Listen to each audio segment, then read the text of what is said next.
Hello, students. Today discuss the most important topic recombinant DNA technology.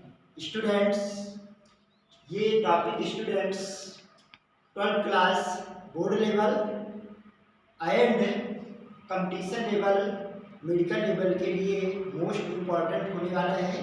तो please concentrate होकर के इस topic को अंडरस्टैंड करिए। Students, recombinant DNA technology means इस टेक्नोलॉजी के माध्यम से हम लोग जितनी भी रिसर्च हो रही है, चाहे इंसुलिन प्रोडक्शन हो स्टूडेंट्स, या एग्रीकल्चर्स या मेडिकल क्षेत्र में स्टूडेंट्स, इसके माध्यम से एक न्यू ऑर्गेनिजम्स को प्रोड्यूस करने में हेल्प मिलती है। इस टेक्नोलॉजी में हम लोग समझेंगे फॉरेन डीएनए या स्टूडेंट्स जीन ऑफ इंटरेस्ट भी बोलते हैं इसको। ये जो इम्पोर्टेंट जीन है या जीन ऑफ इंटरेस्ट है, इसको आइसोलेट करते हैं। आइसोलेट एक से फर्स्ट स्टेप की प्रोसेस जो है वो आइसोलेशन की प्रोसेस है। आइसोलेशन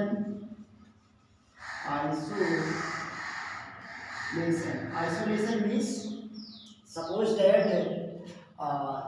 सेलुलेज से प्लांट सेल है तो सेलुलेज एंजाइम का यूज करेंगे, या फंजाई सेल है, फंगल सेल है स्टूडेंट्स, तो काइटिनेज एंजाइम का यूज करेंगे, या स्टूडेंट्स सिंपल सेल है तो सिंपल एंजाइम का यूज करेंगे। मीन्स उस एंजाइम से इसको डिजॉल्व करके आइसोलेट करेंगे। देन स्टूडेंट्स, हमारे पास एक बैक्टीरियल सेल हो गए। उस बैक्टीरियल सेल के खासियत ये स्टूडेंट्स, उसमें खुद का तो क्रोमोसोम होता है स्टूडेंट, बट उसमें एक एक्स्ट्रा क्रोमोसोम होता है जो वेक्टर की तरह वर्क करता है, जिसे हमने वेक्टर डीएनए नाम दिया है। इसी को स्टूडेंट्स प्लाज्मिड भी कहते हैं। प्लाज्मिड मीन्स क्या होता है? Extra chromosome students. देन इसके सेकेंड प्रोसेस कटिंग होगी। Cutting means restriction enzyme use होगा। बाय रिस्ट्रिक्शन एंजाइम के थ्रू फॉरेन डीएनए को प्लस वेक्टर डीएनए को एक स्पेसिफिक साइट से हम लोग क्या करेंगे? कट कर देंगे स्टूडेंट्स। इसके बाद यहाँ से हम लोग जो फ्रेगमेंट हमको प्राप्त हुआ है स्टूडेंट्स, इन फ्रेगमेंट को हम लोग यानी जो थर्ड प्रोसेस हो गई फ्रेगमेंटेशन की,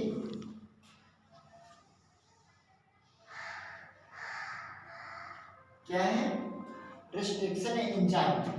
तो students, same restriction endonuclease enzyme cutting both foreign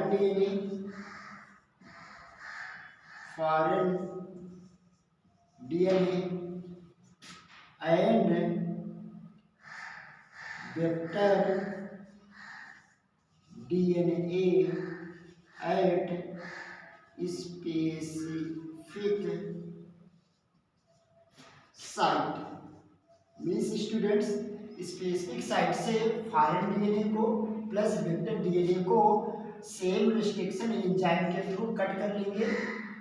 तब स्टूडेंट्स जो थर्ड प्रोसेस होगी वो फ्रेगमेंटेशन की होगी। फ्रेगमेंटेशन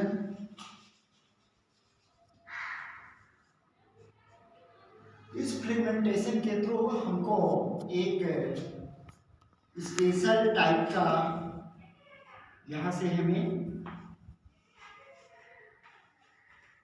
ये कंडीशन मिल जाएगी स्टूडेंट्स।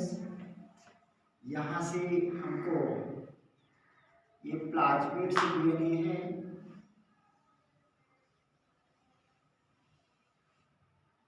ये प्लाज्मिड से डीएनए।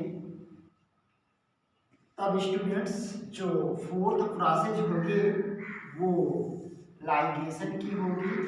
लाइगेशन मीन्स इसको फॉरेन डीएनए को प्लस वेक्टर डीएनए को ऐड कर दिया जाएगा, ज्वाइन कर दिया जाएगा स्टूडेंट्स। मीन्स ये हमारे पास फॉरेन डीएनए है, इस फॉरेन डीएनए में स्टूडेंट्स हमको ऐड करना है वेक्टर डीएनए। ये वेक्टर डीएनए हमारा ऐड हो गया। इस प्रोसेस को लाइगेशन बोलेंगे। क्या बोलेंगे? लाइगेशन। किसके थ्रू हो रहा है? Ligase enzyme. तो जो फोर्थ प्रोसेस होगी स्टूडेंट्स वो क्या होगी? लाइगेशन। लाइगेशन मीन्स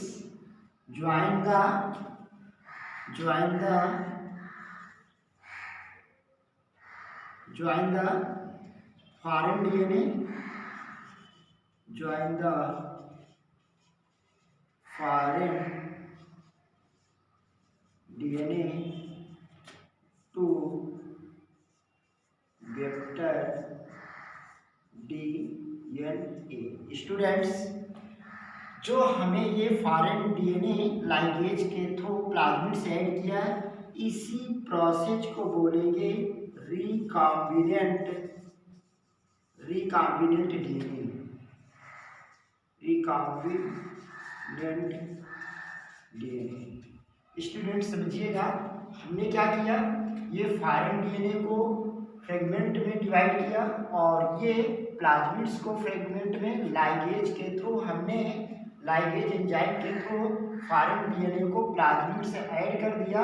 अब जो हमारे पास न्यू टाइप का डीएनए मिला, इसी को रिकॉम्बिनेंट डीएनए बोलेंगे। क्या बोला जाएगा स्टूडेंट्स?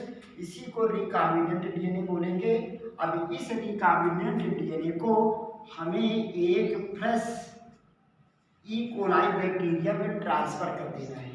जब इसको हम फ्रेश ई कोलाई बैक्टीरिया में ट्रांसफर करेंगे तो इस प्रोसेस को ट्रांसफॉर्मेशन होगी।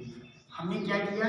इस प्लाज्मिड को एक फ्रेश ई कोलाई बैक्टीरिया में हमने ट्रांसफर किया इसको। ये सपोज दैट आपका ई कोलाई बैक्टीरिया है। कौन सा bacteria? E coli bacteria, Escherichia coli कहते हैं। इसका खुद का जेनेटिक मटेरियल है। इस प्लाज्मिड को यहाँ पर ट्रांसफर किया गया है। ये इसका सपोज दैट ये प्लाज्मिड है। जो रिकॉम्बिनेंट डीएनए है इसको हमने ई कोलाई में क्या कर दिया स्टूडेंट्स? ट्रांसफर कर दिया। अब क्या करेगा? ये ई कोलाई बैक्टीरिया बाइनरी फ्यूजन के थ्रू मल्टीपल कॉपीज को तैयार करेगा। इस प्रोसेस को यानी रिकॉम्बिनेंट डीएनए को प्लस ई कोलाई बैक्टीरिया में ट्रांसफर करना ट्रांसफॉर्मेशन कहलाता है। क्या होता है? ट्रांसफॉर्मेशन मीन्स स्टूडेंट्स जो आपका फिफ्थ स्टेप होगा वो क्या होगा? ट्रांसफॉर्मेशन।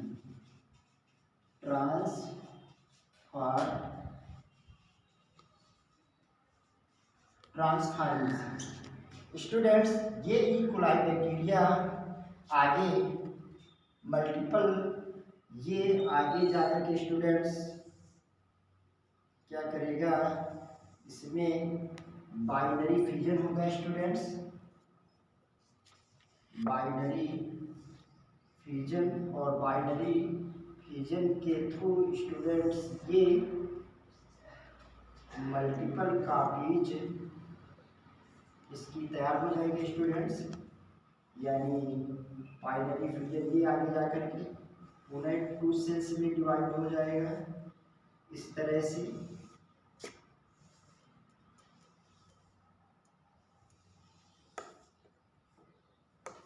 ये स्टूडेंट्स ये आप इसका खुद का जेनेटिक मटेरियल हो गया। ये इस तरह से हमको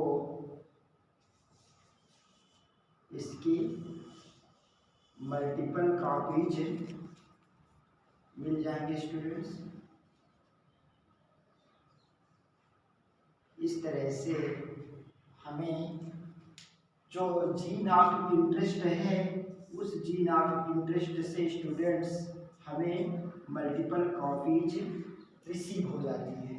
तो जो लास्ट स्टेप होगा स्टूडेंट्स, इस लास्ट स्टेप में हमको जो भी प्रोडक्ट चाहिए वो प्रोडक्ट ऑब्टेन हो जाएगा, प्रोडक्ट ऑब्टेन हो जाएगा, ऑब्टेन प्रोडक्ट, ऑब्टेन प्रोडक्ट जो भी चाहिए हमको वो मिल जाएगा। तो स्टूडेंट्स क्लियर हुआ होगा कि आपको जो हमारा रिकॉम्बिनेंट डीएनए है उसकी मल्टीपल कॉपीज हमें बाइनरी फ्यूजन के थ्रू मिल जाएगी। तो स्टूडेंट्स हमें इंसुलिन का प्रोडक्शन करना हो या किसी इम्पोर्टेंट से जीन की मल्टीपल कॉपी चाहिए तो इसके थ्रू रिकॉम्बिनेंट डीएनए के थ्रू हमको मिल जाती है। ओके स्टूडेंट्स, ये क्लियर हो गया होगा। थैंक्स।